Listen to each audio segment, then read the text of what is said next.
Hello logo nोंथांमोन बयखौबो आंनि गियान ब्लग्स इउट्युब चेनेलाव फिन खनसेबाव बरायनाय थाबाय। आसा खालामो नोंथांमोना भिडिअखौ जोबजासे नायलांगोन। नोंथांमोन बयनिबो गेजेराव आं दिनै मोनसे टपिक्स लाना फैदों। बे टपिक्सआनो जाहैबाय माने जोंनि गेजेराव संसारनिफ्राय सासे जोबोद मोजां मानसि सासे रुंसारि जालांबाय। आं बे रुंसारि जालांनाय सुबुंनि सोमोन्दै आं नोंथांमोननि गेजेराव एसेबाबो बुंफोरनो लाना फैदों। दा बिदिब्ला जों भिडिअखौ दा बेनिफ्रायनो स्टार्ट खालामसै। दा भिडिअखौ स्टार्ट खालामनायनि सिगां नोंथांमोन बयनिसिमबो मोनसे रिक्वेस्ट, नोंथांमोना जुदि दासिमबो आंनि चेनेलखौ साबस्क्राइब खालामाखैबा साबस्क्राइब खालामनानै ला आरो खाथियाव थानाय बेल आइकनखौ अलाव थुनानै हो। आरो नोंथांमोन साबस्क्राइब खालामखानाय बयनिसिमबो आंनि गोसो गोथारै खुलुमनाय आरो सिबिनायखौ बावहरनाय थाबाय। दा बिदिब्ला जों भिडिअखौ स्टार्ट खालामसै। एबाय बिजनी हालामनि मंगलियान ओनसोलाव थानाय गयबारि गामिनि दा बेनो जाहैबाय बिथाङानो जाहैबाय श्री गोबिंद बसुमतारी।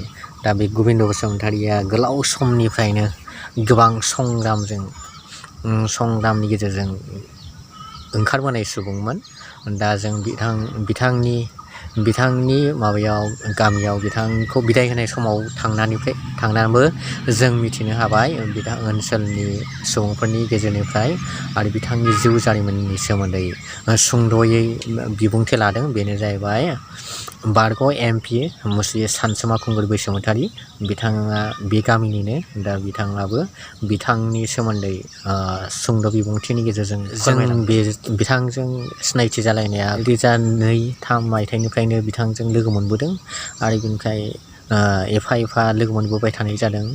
आरो स्पेसियेलि आं बुंनो थाङोब्ला एथ' खामानियाव नांथाबनाय जायाखैमोनब्लाबो बिथांनि आखुथाय, बिथांनि गोबां समनिफ्रायनो लोगो मोनबोनाय हिसाबै, गोलाव सम लोगो मोननाय हिसाबै माने जोबोद दुखु मोननाय फैदों आरो बिथांनि दा बेबायदि हरखाब जाथाय जानानै रुंसारि जालांनायाव। दा बुंनो थाङोब्ला खोब दुखुनि बाथ्रा। बिथाङा गावनि ओनसोलाव गोबां इउनिट आबसुनिफ्राय लानानै आन्सलिक आबसुसिम गोबां बिहोमा होबोदों। आरो साखाथि फाखाथि सोलोंथाइनि लानानै बा माबा मोनसे समाजनि हाबाफारि, मोनफ्रोमबो हाबाफारियाव बिथाङा जोबोद खामानि मावफुंग्रा सासे गोख्रों गोसोनि मानसिमोन। आरो बिथाङानो आरो थुलुंगा एकाडेमि फाउन्डेसननिबो मोनसे प्रेसिडेन्टशिप हिसाबै गोबां समनिफ्रायनो थुलुंगा होबोगासिनो दङ। आरो स्पेसियेलि जोंनि बे मिरु बाथौ धोरोमारि आफादजों बिथाङा जोबोद खामानि मावबोदों। आरो बिनिफ्राय बाथौ ट्रास्टनिफ्राय लानानै बिनिफ्राय सोलोंथाइ बिफान, जेरै माइगं बाथौ फरायसालि गायसननाय, 9 माइगं बाथौ फरायसालि, बेफोरनि मोनफ्रोमबो हाबाफारि दावगासारनायनि आरो जेरैबो खामानियाव अफिसियेलि मावनाय मायाव गोबां खामानि मावबोदों। आरो बिनिफ्राय मिरु बाथौ धोरोमारि आफादनि मोनफ्रोमबो खामानि दामानि जेरावबो गोख्रोङै हाबा मावबोनाय जादों। दा ओंखायनो बिथांनि जिउमानि सोमोन्दै, बिथांनि मावनायनि सोमोन्दै बुंफोरनो हानांगौआ जोबोद आं बे सुंद' माबानि गेजेरजों बुंफोरनो हानांगौआ गोब्राब। थेवबो आं बेखिनिजों नोंथांमोननि गेजेराव शेयार खालामबाय। थारमाने बिथांनि माबायाव जोबोद दुखु मोननो ओंखारदों। बिथांखौ गारखांनानै फैनानै गारनाय समावथ' जेबो बाथ्राखौनो बुंनो हायासै। दा ओंखायनो आं दान्दिसे सम लानानै नै बेलासि समाव आङो खालामफिननाय जाबाय आरो। दहाय थांनाय समावथ' हानाय जायासै। दा बिथांखौ ओनसोलनि बयबो दुखु मोनदों मंगलियान ओनसोलनि। आरो बिनि थाखायनो बिथांनि गोथै सह'खौ मंगलियान बाजारसिम रेलि खालामनानै दैबायनानै बिथांखौ जोबथा बिदाय होनाय जायो। दा बे हाबाफारियाव जोंनिफ्रायबो गोबां मानसिफोर लोगो लाफाहैदों आरो दुखुआव बाहागो लाहैफादों। दा बिदिब्ला बिथांखौ बिदाय होनाय हाबाफारिखौ आंनि माखासे नोंथांमोननि सिगाङाव दिन्थिनो नागिरदों। दा बिदिब्ला भिडिअखौ फारियैनो नायलांदो बिदिब्ला।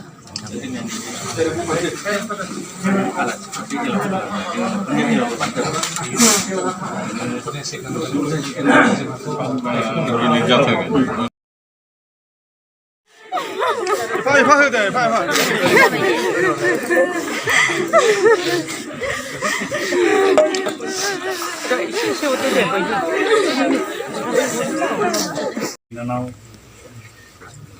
खुरमा गुस्थि न'खरनि मानसिफोर गयबारि गामिनि साखाथि फाखाथियाव थानाय गासैबो गामिनिफ्राय बाव नुजाफैनो हानाय जोंनि बिदा फंबाय बिब' बिनानाव लोगोसे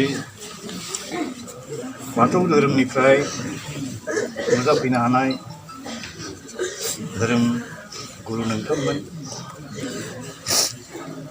फुजिग्रा नोंथांमोन आरो बिजनि हालामनि दुलाराय बर' फरायसा आफादजों लोगोसे गोबां आफादफोरनिफ्राय नुजाफैनाय दैदेनगिरि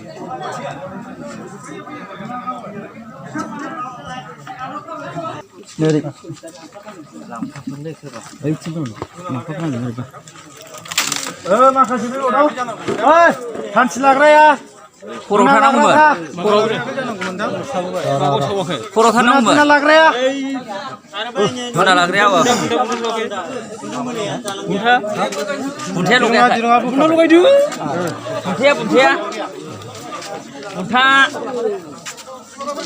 बुन्था लगायदो पस्टखौ लाबोदो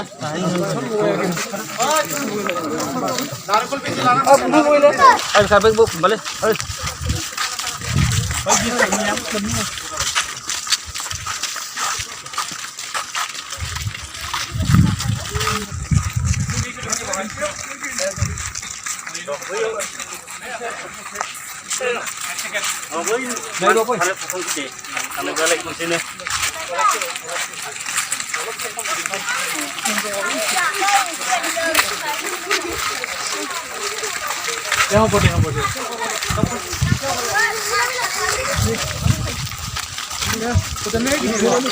जय रungsary Gobindo Basumatary जय rungsary Gobindo Basumatary जय rungsary Gobindo Basumatary जाबाय ने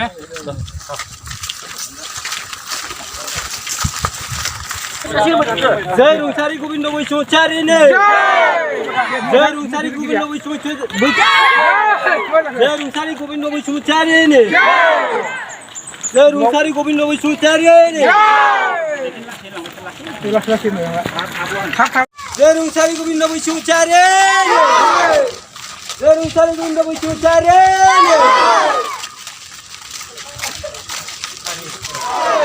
जय rungsary Gobindo Basumatary जय rungsary Gobindo Basumatary नायनो बाबू जायमोन बा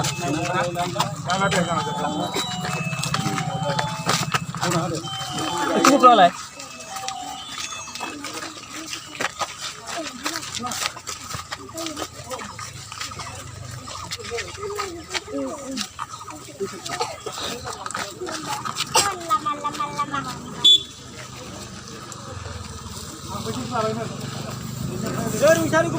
बिथाङा दा जोंनि गेजेराव गैलिया दा बिथाङा बिथां गोबिन्द बसुमतारीया जोंनि गोसो गोरबोआवल' थासिगोन दा बियो बे संसारखौ नागारलांबाय बिथाङा आरोबाव गावनि प्रफेसन हिसाबै गुदि फरायसालिनि सासे फोरोंगिरि हाबा मावोमोन दा अबथिरा जालांबाय बिथांनि खामानिया आसखान्दा जालांबाय दा बिथाङा न'खराव गावनि असे आंगो बिसि आरो बिनिफ्राय सानै फिसाज्ला आरो बिनिफ्राय न'खराव सानै फंबायफोर दङ दा बिसोरखौ नागारलांनानै बे संसारनिफ्राय बिदाय लालांबाय जोबोद दुखुनि बाथ्रा दा बिदिब्ला भिडिअआ बेखिनिनोमोन दा नोंथांमोन बयनिसिमबो भिडिअखौ जोबजासे नायनायनि थाखाय रोजा रोजा साबायखर थाबाय आरो इसोरनियाव आं बेखौनो आरज खालामो जाहाथे बिथां गबिन्द बसुमतारीखौ जाहाथे सोरजिगिरिया सोरगोआव आलो गोजोनै जायगा होथों आरो बिनिफ्राय थाबैनो मानसि महराव जोनोम होफिनथों दा बेखौ आं बिथांनियाव इसोरनि खाथियाव आरज गाबनाय थाबाय दा बिदिब्ला भिडिअखौ बावनो दोनथ'नोसै दा दुखुनि समब्लाबो जों मानसिनि जिउ जाहैबाय माथो होनबावनो दा बिदिब्ला भिडिअखौ बावनो दोनथ'नोसै दा बिदिब्ला बाय बाय